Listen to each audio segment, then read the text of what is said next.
So we are on our way up to Sky Pond. It is a pretty long hike and they're predicting thunderstorms for this afternoon, and the top of the mountain's not exactly where you want to be during a thunderstorm, so we're like booking it up the trail. So there may be limited clips on the way up, but we'll try to take more on the way down, but I had to stop and show you guys this view. This is probably our first real stop on the trail since that last clip. We've gone like 4 miles almost. We're at the Loch and it is a beautiful spot. We're out on a rock. So that's where we're headed. As you can see, there's a waterfall. The one on the right is the one that we have to climb to get up to the top to Sky Pond. And before we get there, sorry shaky camera work, but I'm zoomed in a lot because we're all the way back here. We have to cross that snowfield right there. So we still got a ways to go. We're about to go over that snowfield. So we're pausing for a second and Jared's about to put on his crampons and I'll put mine on, give us a little bit more grip in the snow. It turns out that what we thought was Sky Pond is actually Glass Lake. So sorry Rachel and Taylor, when I told you that we had made it all the way to Sky Pond last week, I lied. It turns out we still have about a little less than a mile of trail left. So we are about to set off on that and hope that we can wait for lunch until we make it to actual Sky Pond. But Glass Lake is very nice.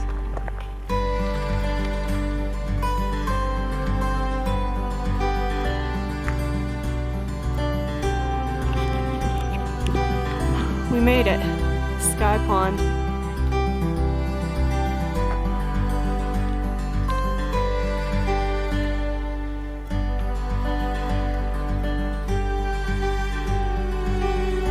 Unfortunately, there's a big storm rolling in, so we probably won't get to stay very long. You can see Glass Lake down there, which is where we climbed up from the waterfall. And then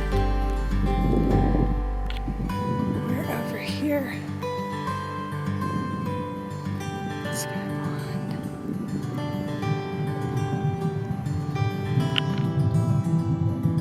Pond. We found a spot overlooking Glass Lake where we could eat our lunch and keep an eye on the storm. And then we got back down that waterfall pretty quickly.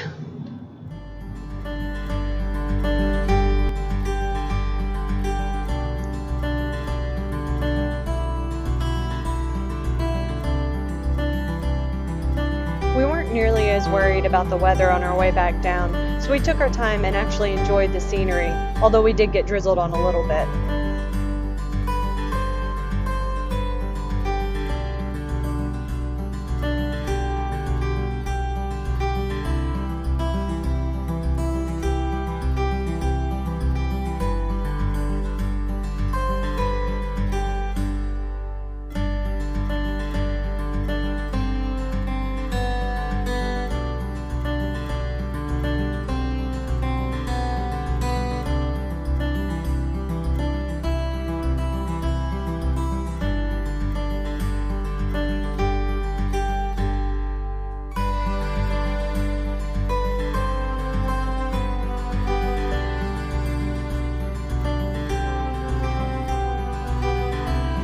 If you don't fill up to the entire hike up to Sky Pond, the Loch is a great halfway point. You can see the fish through the crystal clear water, and bonus, you don't have to climb up a waterfall to get here.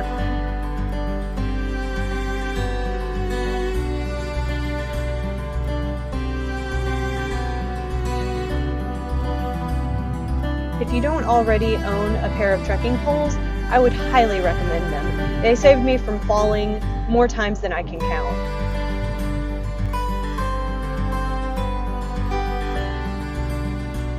Y'all remember that waterfall that I won't stop talking about? I just need to emphasize one more time. The waterfall, the one on the right, we climbed up that.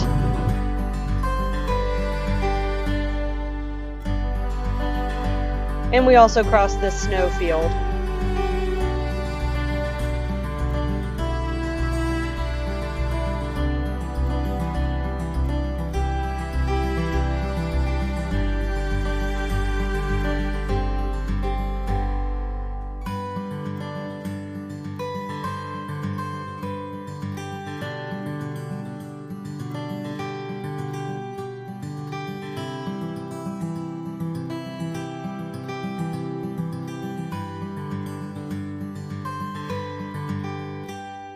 So it's been drizzling on us for pretty much the past 3 or 4 miles, but there's still some pretty fantastic views, even if the sky isn't that crystal clear blue that we were all hoping for.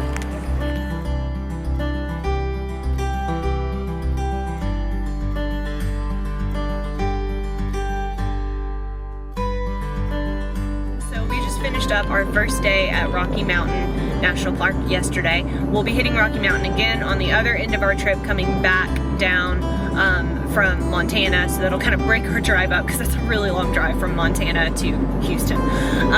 But just wanted to give you a rundown of the trail that we did yesterday, which was Glacier Gorge to Sky Pond. What were your thoughts, Jared? Favorite parts? I would say my favorite part is definitely the top, where you get to Sky Pond. Sky Pond and Glass Lake. Yeah. Were definitely what made it worth it all. Yeah, you hit about 3 or 4 alpine lakes along the whole length of the trail, and there's also a river and waterfalls all along the way, so you have a lot of really beautiful views, but honestly the top is just ridiculous. Totally worth the effort, in my opinion. It was pretty strenuous. It's definitely the hardest hike I've ever done. I don't know about you, but I'd agree. Yeah, it was really difficult, but it was definitely worth it. I think we're gonna rate our hikes so that we can give you guys kind of a scoring system and help ourselves keep track. So we're gonna score it out of 10, but our unit of measurement is gonna be specific to each hike that we did. I personally was a big fan of the pikas, which are these little fluffy woodland creatures, kind of look like a squirrel, but tiny with a thin tail. I am going to give this trail, I think, 8 out of 10 pandering pikas. It could have scored even higher if it had been a sunny day. It's not the trail's fault, but it was kind of rainy and the thunderstorms were a little bit scary when we were up on the top of the mountain, but I think it still deserves at least 8.